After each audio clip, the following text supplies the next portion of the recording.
صرنا قلنا لا إله إلا الله لا إله إلا الحمد لله رب العالمين والصلاة والسلام على رسوله النبي الأمين وعلى آله وأصحابه أجمعين أما بعد গত পর্বে আমরা তাওহীদের প্রথম প্রকার তাওহীদুর রুবুবিয়্যাহ নিয়ে বিস্তারিত আলোচনা করেছি। যে ব্যক্তি তাওহীদুর রুবুবিয়্যাহর স্বীকৃতি দেয় এবং এই বিশ্বাস রাখে যে আল্লাহ ছাড়া কোনো রব নেই এবং তার রুবুবিয়্যায় কোনো শরীক নেই, তার জন্য তাওহীদুল উলুহিয়ার স্বীকৃতি দেয়া এবং এক আল্লাহর ইবাদত করা জরুরি হয়ে যায়। কারণ ইবাদত কেবল তারই করা হয় যিনি সৃষ্টিকর্তা, পালনকর্তা, রিজিকদাতা এবং সব কিছুর নিয়ন্ত্রক। এই পর্বে আমরা কথা বলবো তাওহীদুল উলুহিয়া নিয়ে। চলুন প্রথমে আমরা তাওহীদুল উলুহিয়ার পরিচয় জেনে নেই। তাওহীদুল উলুহিয়ার পরিচয়। আহলে ইলমগণ তাওহীদুল উলুহিয়ার সংজ্ঞা দিতে গিয়ে বলেন, হুয়াল ইতিকাদুল জাজিম বিআন্নাল্লাহ হুয়াল ইলাহুল হক ওয়া লা ইলাহা গায়রুহু ওয়া ইফরাদুহু তাআলা বিল ইবাদাহ। দৃঢ়ভাবে এ বিশ্বাস রাখা যে আল্লাহ তাআলাই একমাত্র সত্য ইলাহ, তিনি ছাড়া আর কোনো মাবুদ নেই এবং একমাত্র আল্লাহ তাআলারই ইবাদত করা। আবার অনেকে তাওহীদুল উলুহিয়াকে সংজ্ঞায়িত করেন এভাবে, হুয়া ইফরাদুল্লাহি তাআলা বিল ইবাদাহ ওয়া ইখলাসুদ্দীন ইলাহ ওয়াল বারাআতু মিনাশ শিরকি ওয়া আহলিহি। একমাত্র আল্লাহ তাআলার ইবাদত করা এবং দিনকে কেবল আল্লাহর জন্যই খালিস করা এবং শিরক ও মুশরিকদের সাথে সম্পর্ক ছিন্ন করা। এখন প্রশ্ন হলো, ইবাদত কাকে বলে?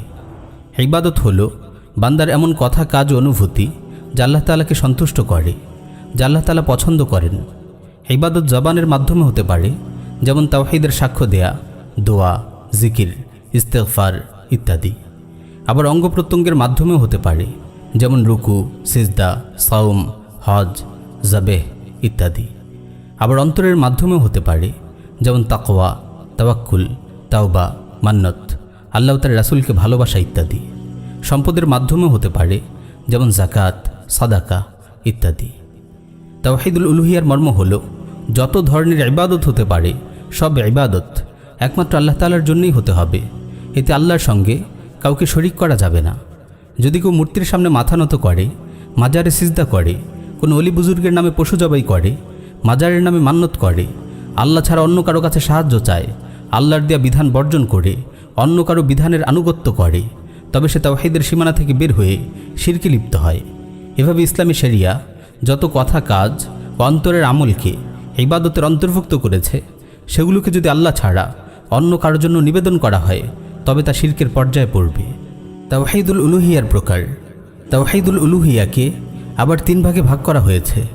এক, আল হুকমু লিল্লাহি বিলা শারীকিন, বিধান চলবে কেবল আল্লাহ তাআলার, এতে কেউ শরীক নেই। অর্থাৎ আল্লাহর নাজিলকৃত শরিয়াকে জীবন বিধান হিসেবে গ্রহণ করা এবং গায়রুল্লাহর যত সংবিধান ও আইন কানুন আছে সেগুলোকে প্রত্যাখ্যান করা।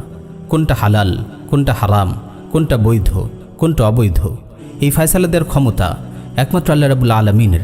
এই ব্যাপারে সৃষ্টি জগতের কারো আনুগত্য করা শিরক। আল্লাহ তাআলা বলেন, আফা গায়রাল্লাহি আবতাগি হাকামান ওয়া হুয়াল্লাযী আনজালা ইলাইকুমুল কিতাবা মুফাসসালা। হে নবী, আপনি বলুন, তবে কি আমি আল্লাহ ব্যতীত অন্য কাউকে ফয়সালাকারী মানব, যদিও তিনিই তোমাদের প্রতি সুস্পষ্ট কিতাব অবতীর্ণ করেছেন। অন্য আয়াতে আল্লাহ তাআলা বলেন, আম লাহুম শুরাকাউ শারাউ লাহুম মিনাদ-দীন মা লাম ইয়াযাম বিহিল্লাহ। নাকি তাদের কতিপয় শরীক দেবতা আছে যারা তাদের জন্য দিনের বিধিবিধান প্রণয়ন করে, যার অনুমতি আল্লাহ তাআলা দেননি। তাওহীদুল উলুহিয়ার এই প্রকারটির অপর নাম তাওহীদুল হাকিমিয়া। বর্তমানে তাওহীদুল হাকিমিয়ার ব্যাপারেই মুসলিম উম্মাহকে সবচেয়ে বেশি গাফিল দেখা যাচ্ছে। আমরা আলাদা একটি পর্বে এই বিষয়ে বিস্তারিত আলোচনা করব ইনশাআল্লাহ।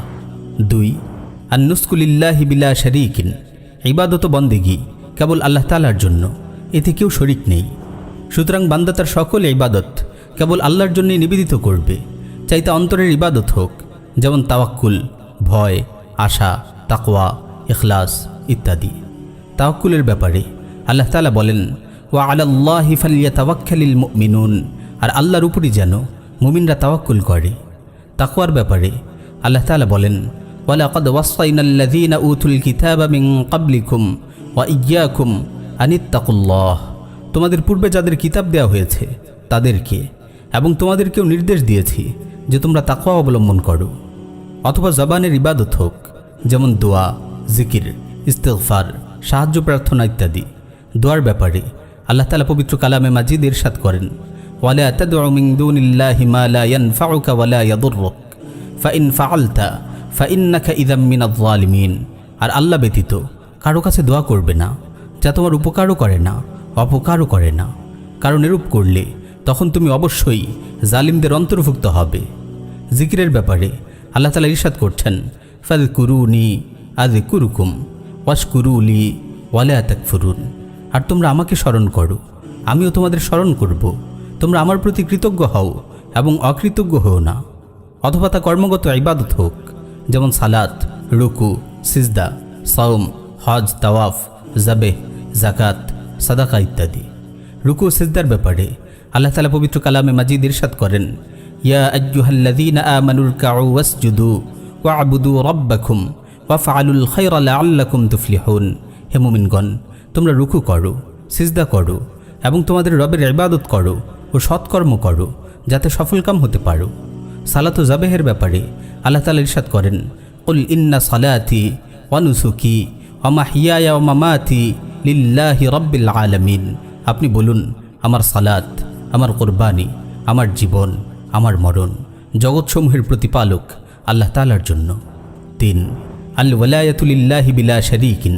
বন্ধুত্ব ও অভিভাবকত্ব কেবল আল্লাহ তাআলার জন্য, এতে কাউকে শরীক করা যাবে না।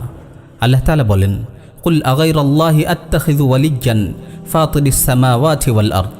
আপনি বলুন, আমি কি আসমান ও জমিনের স্রষ্টা আল্লাহ ব্যতীত অন্যকে অভিভাবক ও বন্ধুরূপে গ্রহণ করব? অন্য আয়াতে আল্লাহ তাআলা আরও বলেন, আল্লাহু ওয়ালিয়্যুল্লাযীনা আমানু ইউখরিজুহুম মিনাজ-যুলুমাতি ইলান-নূর।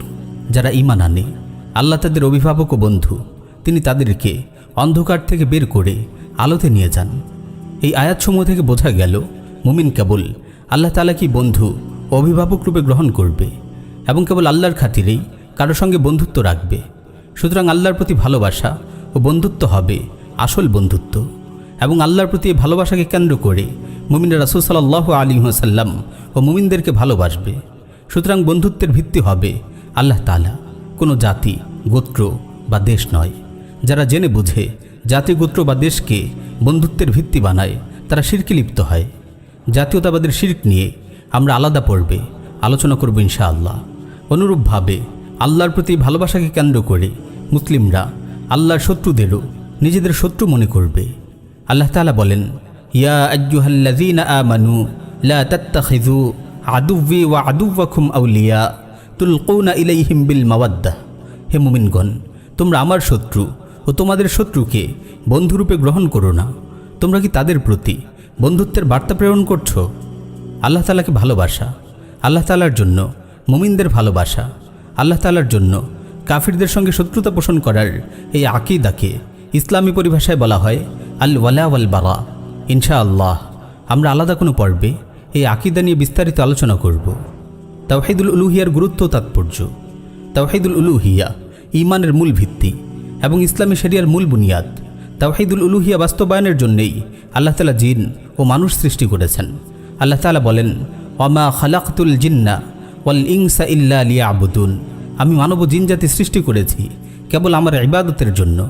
দুনিয়ার জমিনে তাওহীদুল উলুহিয়া প্রতিষ্ঠার জন্যই আল্লাহ তাআলা যুগে যুগে অসংখ্য নবী রাসূল পাঠিয়েছেন এবং অগণিত কিতাব নাজিল করেছেন। এই তাওহীদুল উলুহিয়ার জন্যই জান্নাত ও জাহান্নাম সৃষ্টি করা হয়েছে। আল্লাহ তাআলা বলেন, ওয়ামা আরসালনা মিন ক্বাবলিকা মির রাসূলিন ইল্লা নূহি ইলাইহি আন্নাহু লা ইলাহা ইল্লা আনা ফা'বুদুন। আমি তোমার পূর্বে যত রাসূল প্রেরণ করেছি সবার প্রতি এই ওহী নাজিল করেছি যে আমি ছাড়া অন্য কোনো ইলাহ নেই, সুতরাং আমারই ইবাদত করো। তাওহীদুর রুবুবিয়্যার স্বীকৃতির মাধ্যমে বান্দা ঈমানের সীমানায় প্রবেশ করতে পারে না, কিন্তু তাওহীদুল উলুহিয়ার মাধ্যমে ঈমানের গণ্ডিতে প্রবেশ করতে পারে।